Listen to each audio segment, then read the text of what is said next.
Good afternoon, everybody. Thanks for being here. Hopefully everybody enjoyed their weekend. Before we get into data, a reminder, we are still in a state of emergency. We still have a virus in this community that has no antiviral treatment and no vaccine. It has totally changed the way we behave, and it has essentially decimated our economy for a period of time and limited our liberties. So when we recognize that, we need to recognize that this fight's not over. And if we were going to use a sporting analogy, we do that a lot in this office of mine. We were on a 7-game win streak, and then we went on a 3-game losing streak over the past week. Unforced errors cost us those games. So, new week, back to basics, and let's go over some data. We had no deaths in the hospitals over the last 24 hours. We have lost 191 neighbors over really since I think late March, but since the pandemic started. That's been the worst part about this process, is the loss of life. Looking at case or tests, we received 1,435 tests back since yesterday. Our mandate of testing is 775. Our region reported over 5,450 tests over the weekend, 3-day average of 1,818. Not bad over the weekend. Universal testing continues at the Syracuse Community Health Center, 9 to 5 on weekdays. You also can receive testing at your physician's office and at urgent cares. We've been working to get our mobile testing site up and running in a more proactive way. Certainly the lab capacity throughout the country right now on turn times is having an impact on testing turn times. This should not be a surprise. All of these different labs are working on boosting their own capacity, but other states have had outbreak, very similar to what we saw in downstate New York in the beginning part of this process. So that is limited capacity. We're working on bringing on new partners to create more testing, but in addition to that, to help speed up turn times so that our tracing efforts are in more of a live time scenario. That's how we're most effective in this. So a reminder, if you are symptomatic, you need to get a test. If you are symptomatic, you go into a quarantine until the test comes back. Whether it's 5 days or 7 days or 10 days, that's the law, and we will be enforcing the law. And related to quarantines, just so everybody understands, just like we get emails on masks at retail stores and especially retail stores, if people aren't wearing masks, we're getting emails about folks who are supposed to be in quarantine that may or may not be breaking it. Believe it or not, your neighbors call us on these things. So if we're investigating this now, and we're working with the district attorney's office on this. Please don't be that person that's breaking a quarantine when you shouldn't be. Don't be the person that gets made an example out of. That's my plea. That's the warning. Looking at hospitalizations, 48 individuals are hospitalized, up 1 from yesterday. Out of the 48, 26 individuals are from a memory care facility that we talked about. That was one of our large clusters from over the past 2 weeks. Most of these individuals are not sick enough to be in a hospital, but due to their conditions, the dementia, the safest place for them to be and be monitored is in the hospital. Out of the 48, 12 are waiting for a test to return to a senior living facility. Out of the 12, 6 of those are not from the memory care unit. So when you back out these numbers, how many people are in the hospital needing COVID-type services because they're in a bad spot, the number is about 18 individuals. 5 individuals are in the ICU. Certainly, let's think of them. These folks are in a tough spot right now. Please keep them in your thoughts and prayers. Out of the hospitalized, 36 are Caucasian, 5 are African American, 1 is of another race, 6 have not shared their demographics.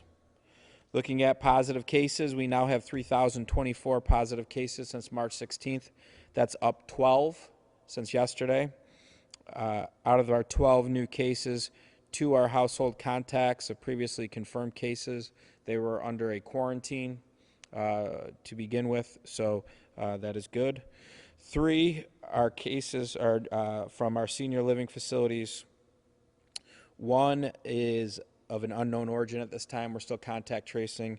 6 are related to community transmission, and out of those 6, we know the source of, let's see here, 4 of the 6 we have now traced the known source. 2 of those are an unknown source. So overall, the positives, a good number. I think we got complacent going into the 4th of July weekend. A lot of good weather. We made mistakes. We can't afford to make these mistakes. There's too much at stake. We have schools hopefully reopening around the corner. We have businesses that everybody emails me and wants to get open. I continue to fight with the state to help get these businesses open. Certainly the best way we as a community can work together is to do what works. Physically distance and wear a mask. We're presently monitoring 288 active cases, down 54 since yesterday. Our lowest number of active cases in a long period of time, I think back since April. So we had 66 recoveries yesterday, since yesterday. So this is very good news. We almost have 10 times more people that have recovered from COVID than active cases. Looking at our cases, 1,773 are female, 1,249 are male, 209 are under 19, 543 in their 20s, 410 in their 30s, 363 in their 40s, 458 in their 50s, 363 in their 60s, 278 in their 70s, 249 in their 80s, and 151 in their 90s. Our under 19 demographic is driven by 17, 18, and 19-year-old cases. Over the last 30 days, that number's up almost 100. We have seen clusters related to these young people getting together, not wearing a mask when you're within 6 feet. This leads to problems. So we know this, we learned this, we need to get our young people tested so that many of these young people are going to be going off to college. We don't want them going to college, being asymptomatic of COVID, getting a test when you're at college, and spending your first 2 weeks in your new dorm in a quarantine. Those are exciting weeks for our young people, so we need to be smart. Let's get everybody tested. Let's find these hidden pockets of this virus. Also looking at this, back to school, we heard the governor talking about it. There's going to be guidance about that. Certainly, we support the data-driven approach. We'll continue to work with school districts related to testing and working to really make sure that, just like colleges, that back to school for the adults, certainly testing should be a big piece of what that looks like. Certainly the 5% infection rate, which is what it sounds like it's going to be, is something that we're well below now, but you can see how things could get out of control under certain circumstances. And again, I just want to reiterate, breaking quarantine is going to have consequences. Please do the right thing. You're in a quarantine because you had direct contact with somebody with COVID-19. There is no cure to COVID-19. There is no consistent treatment for it. So there may be a chance that you're carrying it.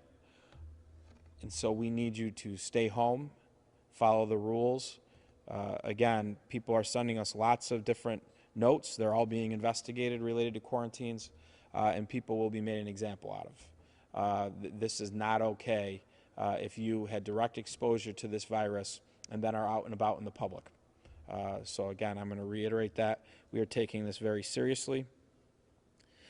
We talked a little bit about schools, excited about that. Just wanted to focus in on economic recovery. We've talked a lot about budgets. We've talked about impacts on that. We can take questions on that. But certainly there are a lot of things still going on in the community that we're very proud of. We talked about the logistics facility with Amazon in the town of Clay. If you've driven by there, a lot of activity, hundreds of people working on site. I'm happy to announce another project today. Ultra Dairy, one of our great family-owned businesses, is going to be having a Phase 2 expansion. Right now they're finishing up a current expansion. Their Phase 2 expansion will be related to aseptic processing, so they can package their product and send it out for extended periods of time to other places. We know how important food security is. This is going to be a $28.5 million capital investment that Ultra Dairy is going to move forward with, retaining 198 employees and creating 64 new jobs. So even though we've been hit by a pandemic, we've been hit by a virus, we continue to see our companies succeeding, and we continue to every day track down new economic opportunities to create economic opportunity for all our residents. Saying that, I'd be happy to take questions. Quarantine, what would be the consequence as far as fines and stuff? Do you have a number? I think it's a $2,000 fine. And so we've researched, concerned about trends other counties have had with contact tracing. We haven't really seen that yet. We're researching that. We've gotten information about folks that have potentially broken quarantine. We're investigating that. We're not okay with that at all. These folks could be positive. They're in a quarantine because they've had direct contact. Direct contact isn't even this room, right? We're not having direct contact right now. Direct contact is something much, much closer and much more intimate than that. So we really need these folks to do their civic duty and to stay home so that they don't spread it to other people that they know and love, but also the community at large. And you're just going off of what people are emailing into you, calling? Yeah, so the process is every person that goes into quarantine, right now I believe we have about 490 people in quarantine. Yep, 490 people in quarantine. They get essentially what is a sheriff's order from the health department saying this is the law, you need to be there. There's no ambiguity about what you're supposed to do. And certainly if individuals have questions, they should ask those questions. So it's important to know that this is something they know they're making a conscientious choice to break quarantine if they do it. And we've had multiple complaints. They're going to be thoroughly investigated, and certainly we'll work with the district attorney's office on this as well. Ryan, the numbers today weren't terribly alarming. You had 12 new positives, and the hospital cases are steady. Could you say a little bit more why you think we're on a 3-game losing streak? Yeah, if we had 3 clusters that really, one of them, we're going to run into. We've learned about how this virus is brutal on facilities. So the memory care facility, not surprising. You get a couple cases there, you end up with 26, 28 eventually. But we weren't making mistakes at gatherings like this on Memorial Day weekend or Easter Sunday when we're in the more of the heat of this. And now we made quite a few mistakes over the 4th of July period of time, maybe the week going into it. I get it. It's sunny. The weather's nice. Everybody's out enjoying themselves. And I'm not saying don't do that. What I'm saying is if you're going to be within 6 feet of somebody, whether you're on a boat or whether you're on the beach, wear a mask. If they live with you, that's different. You're already exposed to them. So these are unforced errors that happened at various types of social settings that has exposed the community and really transmitted the virus into different social networks. And so now what do we got to do? We got to get all these people tested so we can find it, and then you kind of get a clean slate. So I think we got complacent a little bit. Certainly our young people, the data now is shifted back. If you remember at one period of time, 40% of our cases over 70 years old. Really bad news there because that was driving hospitalizations, driving eventually loss of life. But when you're looking, when the infection rate of the community is a barometer for opening up schools, and it's a barometer clearly looked at by different communities about your economy being reopened and staying reopened, it's everybody's job to do the right thing and be smart, even if you don't get that sick if you get the virus. And we know these young people, for the most part, don't get that sick.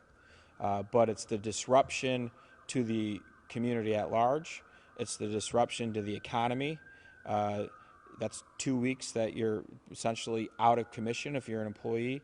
And if you're a young person, it's not you, but how are your parents going to respond if they get it from a household contact?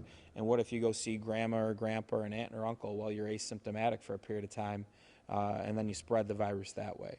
So we got to wear a mask if we're going to be within 6 feet. You had hoped to set up some mobile testing sites to lure those young people in. How's that coming? Yeah, it's going. We're working right now with the school district. We're probably going to work with Upstate this week on a couple sites at Upstate to drive for this week, and so we'll communicate with some of these school districts out, our larger ones, to try to really get kids and families there that may have had, even if they haven't had direct exposure, if you know kids, and these, we're a small town, so everybody knows some of the families that now have people that have it. So even if you know them, just go get a test. You never know. Are you seeing compliance from your requests last week to get those age groups tested? Yeah, I think we're seeing a little good feedback. People are going, and some of the young people are taking it seriously. We're talking to the superintendents. So we need to continue to do that. And again, this isn't something that we always knew we would have small upticks in the virus when people came back together. What we saw was really tremendous. Our actually weekly averages went down every week except for last week. We can tie. What's frustrating about it isn't that you had more cases last week when you're into phase 4. What was frustrating was you can tie back the cases to unforced errors, mistakes that could have been preventable. And then what would have happened if we didn't make those mistakes? That's the coach in me right now saying, if we didn't make those mistakes, where would we have been? Would we have gone backwards with our data? Probably not. You said, use the analogy, 3-game losing streak after a 7-game winning streak. Are you looking at 7 days previous of data and have seen something specific? No, I think when I use that analogy, Andrew, I look at where we came over the course of the period of time. This is going to be a season against this virus. It might be 2 seasons against this virus. And so we look at what happened, how we responded, how we flattened curves, how one curve of recoveries is going up and the active cases is going down. And so you're going to have ups and downs in a season. We know that. And we just went through a little bit of a rut last week because we're making these mistakes that we weren't making previously.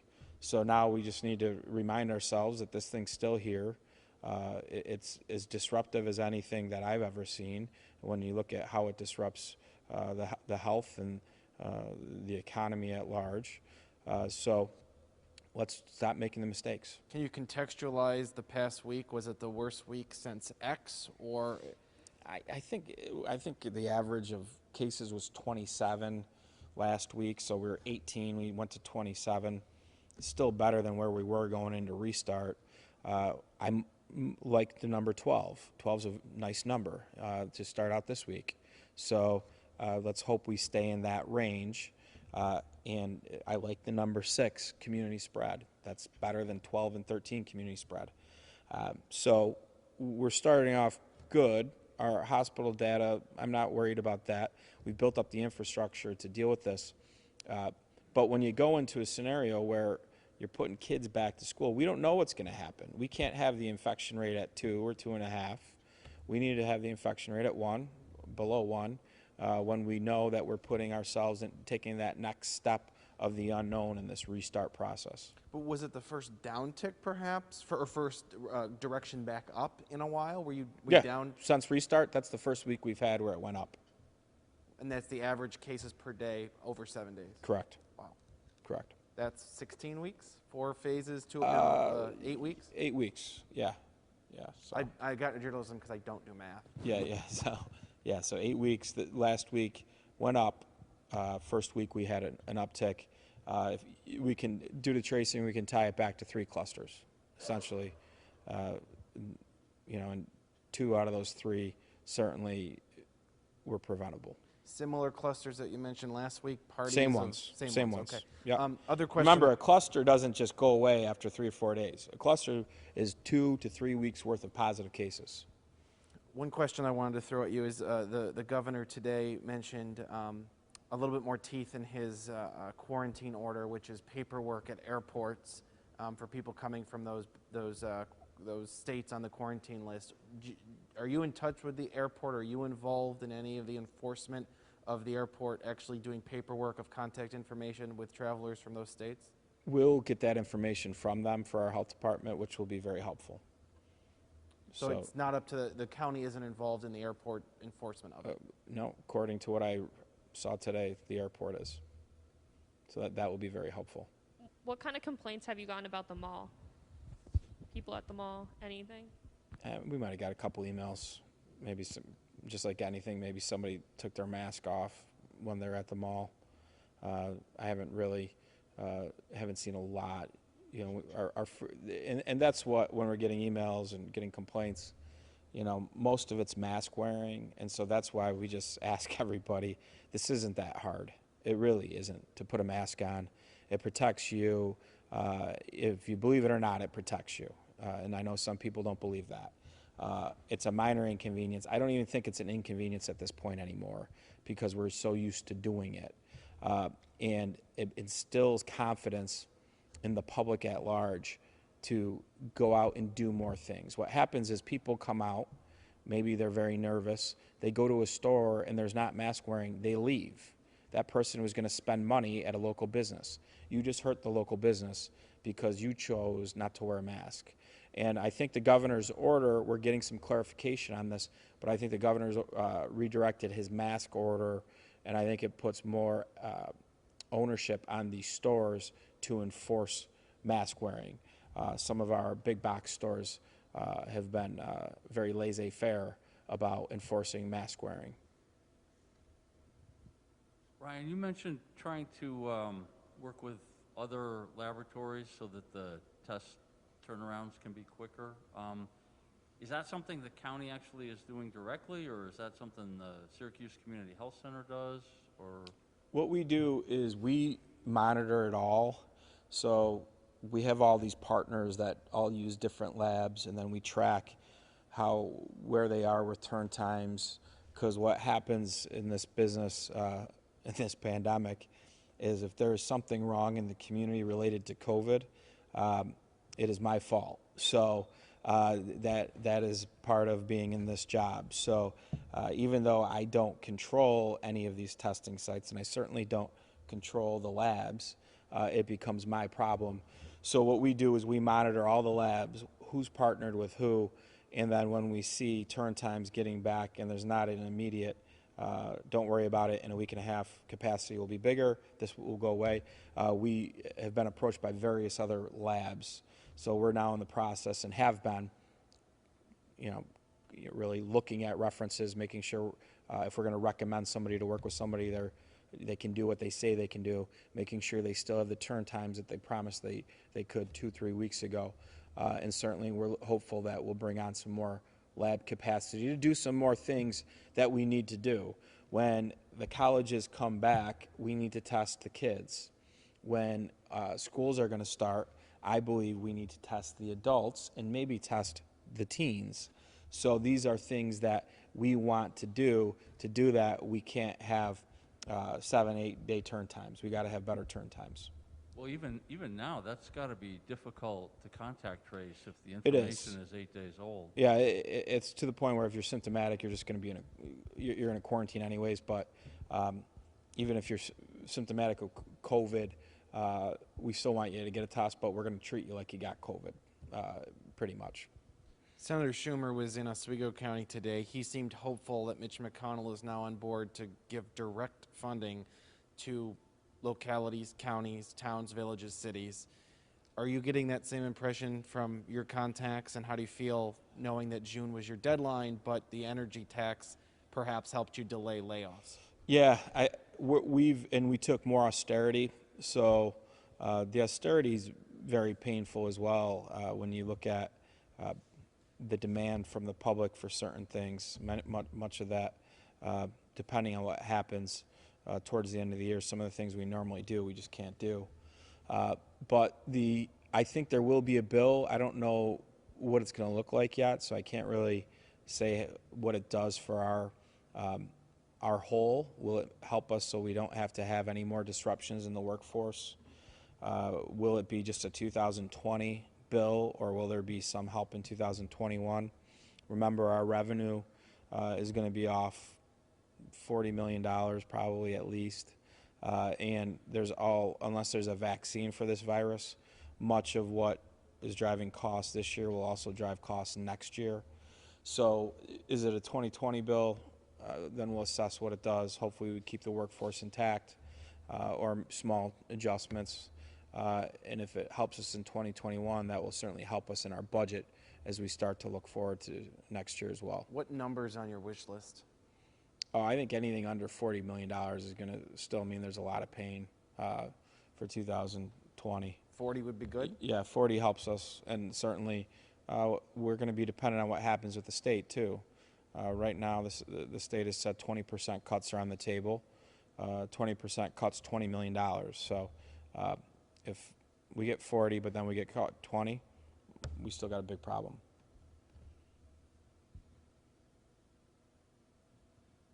Has Ultra Dairy come to the IDA to ask for benefits for that project? I believe they'll be there tomorrow, and looking for benefits. I think the community benefit pilot agreement is probably what they're aligned for. They have already a phase 1 expansion that will be done in 30 days. So they've been doing work there. They're going to quickly turn around and start their phase 2 expansion. Again, $28.5 million is a hefty investment, and then 64 new jobs with that. So every time you get a project like this, even if you give up a little bit in real estate taxes to get it done on the new improvements, remember, you never give on a pilot. People forget this. On a pilot deal, you always pay the existing taxes. It is a discount on the growth in the assessment that the companies get. And what do we get? We're going to retain the employees. We'll get 64 new jobs and $28.5 million invested, which almost all of that will go to local labor and local suppliers. Is that 194, is that their current employment out there? 198. Yep. 198. The 490 people you said on quarantine, does that include people traveling in from out of those governor-sanctioned states, or will it start to now that there's a paper trail? It's a good question. I'll get an answer for you. I don't believe so, but probably keeping track of a traveler quarantine, something that I'm sure Dr. Gupta's team is doing. I just don't have it on this. I don't think it's in this number, but we'll confirm that. Has anyone been fined to this point for breaking quarantine? I don't believe so. I believe I can tell you, I know that it's one thing if you call and say, Jane next door is breaking quarantine. It's another thing if you call and you have a picture of Jane walking the streets in a village. I may have pictures of someone walking the streets in a village, and if we do, we will certainly share those with the proper authorities. And the district attorney would be the one to enforce some of these? Yeah, legally?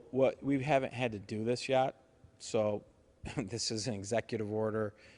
We haven't done this yet, so we would have to figure out how you do it and what's the proper way. So hopefully we don't have to do this. This is ridiculous that we're having this conversation at 3 o'clock on a Monday.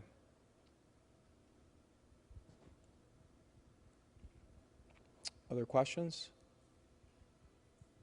Again, I want to thank everybody. We'll be doing this again on Thursday, so Mondays and Thursdays will be our new schedule till we get through this. I want to thank everybody. Let's have a very, very solid week here. We know what works. We've done it. We've gotten here to date. and let's get tested. Let's get our young people tested so that we can find these hidden pockets and move forward and look forward to more good news on restart. And certainly I think today was good news for families seeing some light at the end of the tunnel when it comes to schools. So please be safe.